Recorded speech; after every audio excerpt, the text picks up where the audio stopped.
साथियों नमस्कार। साथियों, जैसा कि आपको ज्ञात है कि रीट का परिणाम जारी हो चुका है।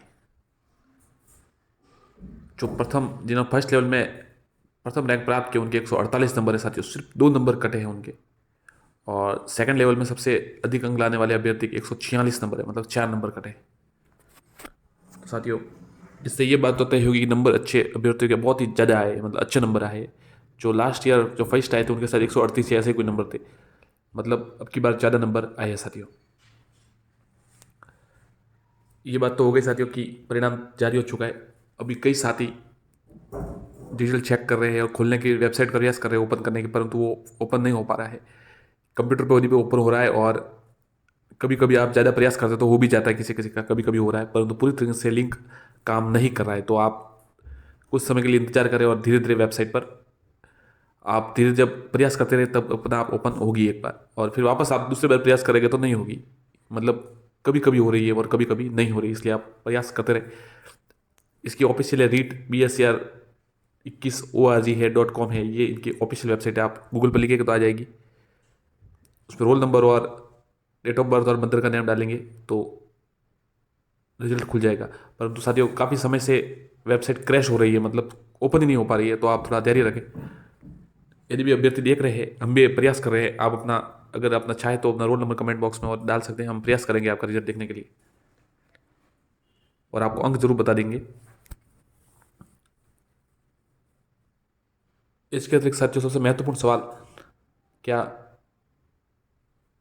अपेयरिंग के अभ्यर्थी है जो उसमें जो अपेयरिंग के स्टूडेंट है जिनका फाइनल का रिजल्ट भी आना है, वो केस में शामिल हो पाएंगे? तो साथियों कई चैनल मैंने देखा, कई यूट्यूब चैनल वाले साथी जो बता रहे थे कि रीड के रिजल्ट से पहले आना चाहिए, वो काफ़ी ऐसी बात कर रहे थे। साथियों ऐसा नहीं है, रीड के रिजल्ट से पहले आपका रिजल्ट आना जरूरी नहीं है, परंतु जब अब निदेशालय फॉर्म ओपन करवाएंगे तो उससे पहले आपका रिजल्ट, जो उसकी अंतिम तारीख होगी जो फॉर्म था सबमिट करने की, उससे पहले आपका रिजल्ट आना चाहिए। जैसे अगर मान लिया 30 नवंबर अंतिम तारीख है, तो आपको 30 नवंबर 12 बजे तक आपका रिजल्ट आ जाना चाहिए और आप वो नंबर उसमें इनपुट करेंगे। तो साथियों यही है बात कि आपका उस अंतिम तारीख तक, फॉर्म भरने की अंतिम तारीख तक रिजल्ट आ जाना चाहिए, तब तो आप बिल्कुल वैलिड होगे। इसके पश्चात भी कई बार कोर्ट ने इसे वैलिड किया, परंतु ये तो एकदम मान्य तरीका, वैध तरीका है। तो साथियों जो जिनके रिजल्ट आना है वो उससे पहले अगर रिजल्ट आ जाता तो वो वैलिड होगे और वो बाहर नहीं होगे। अन्यथा आप साथियों जो B.Ed जिनके फाइनल है और BST तारीख, वो आउट होंगे। परंतु अगर उनका रिजल्ट जैसे जिस तारीख से अंतिम तारीख से एक दिन पहले आ जाता है, भले 1 घंटे ही पहले आ जाता है, तो वो वैलिड हो गए और अपने नंबर इनपुट कर सकते हैं। इसके अतिरिक्त साथियों एडिशनल एडिशनल काफ़ी साथी एडिशनल के साथ प्रश्न पूछ रहे हैं। तो एडिशनल के बारे में साथियों यही न्यूज़ है कि DBCDP इस मामले पर एडिशनल को आउट किया गया था, परंतु सरकार ने माननीय सुप्रीम कोर्ट में एप्लीकेशन लगाई थी, SLP लगाई, और फिर इस मामले पर स्टे ले लिया गया है। साथियों स्टे ले लिया गया मतलब जो पहले वाला निर्णय है वो यथावत रहेगा। जो जिस प्रकार सरकार चाहे, अब किस प्रकार सरकार अब मतलब उस स्टे के आधार पर इन्हें शामिल कर सकती है बिल्कुल, और संभावना इसकी ज़्यादा है कि शामिल किया जाएगा। कुछ साथी ऐसा कह रहे हैं कि स्टे सिर्फ जो पुराने पोस्टेड उन साथियों के लिए लगेगा, तो साथियों ऐसा नहीं होता। जो फैसला आता है उस पर स्टे आना मतलब पूर्ण तरीके से जो भी आज तक चल रहा था वैसा वापस मतलब यथास्थिति हो जाता है।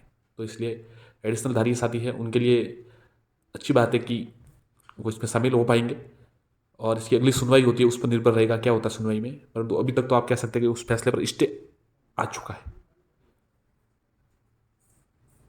ऐसा ही मामला आपको पता है, सेम सब्जेक्ट का मैटर था 2000 जिसमें 2018 में डब्ल्यू से फैसला आया, तो उस मामले को अभी तक स्टे दे दिया गया था। फिर वो अभी तक की मामला अभी तक फाइनल नहीं हो पाया है, और वो स्टे से आधार पर ही, सेम सब्जेक्ट है ही नहीं किसी के, आपको पता ही है, क्योंकि सभी कॉलेजों में सेम सब्जेक्ट होना संभव ही नहीं है। आपको कॉलेज अलॉटमेंट होती है B.Ed में, तो वहाँ जो सब्जेक्ट होगी वही आपको लेना पड़ेगा। तो इसलिए सेम सब्जेक्ट का मामला साथियों उस समय आया था, तो उससे बहुत अभ्यर्थियों के लिए खतरे की घंटी थी, क्योंकि सभी अभ्यर्थियों के सेम सब्जेक्ट है ही नहीं और वो पूर्व काल से लागू किया जा रहा था। तो इसलिए स्टे ले लिया गया था साथियों। इस प्रकार एडिशनल मैटर में भी ये स्टे ले लिया गया। और एडिशनल मैटर में ये भी बात है, क्योंकि जो पोस्टेड साथी है उनके लिए खतरा है, इसलिए उन्होंने बहुत अच्छे वकील किए और उस मामले में पैरवी के लिए जो सेकंड ग्रेड में एडिशनल डिग्री से प्रमोशन पाना चाहते हैं अभ्यर्थी, वो भी इसमें शामिल शिक्षक है।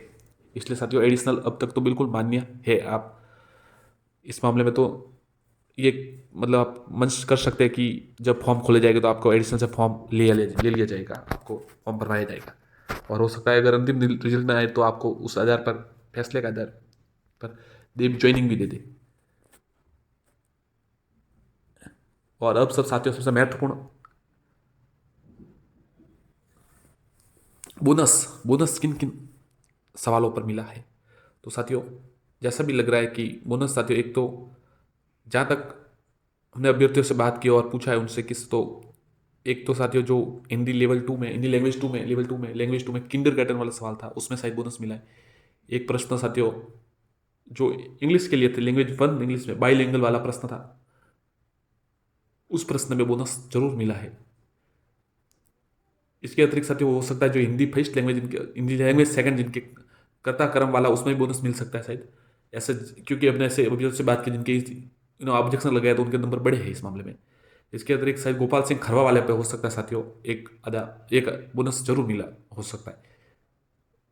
ज़्यादातर बोनस मिले हैं साथियों, किसी अभ्यर्थी के कम भी हुए तो कम होने का कारण ये है कि उन्होंने पहले अलग उत्तर मान लिया था बोर्ड ने और उसको वापस शायद चेंज भी किया, इसलिए साथियों जानकारी मिली है।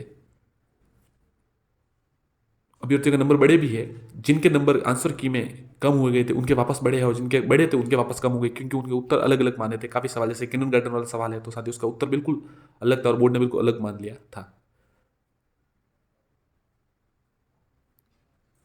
लेवल 1 में साथियों ऐसा जानकारी मिली है, सिर्फ एक सवाल पर बोनस मिला है। तो इस प्रकार बोनस तो मिले हैं काफ़ी, परंतु ऐसी जानकारी मिली कि उपलब्धि परीक्षण वाले पर शायद नहीं मिला है बोनस।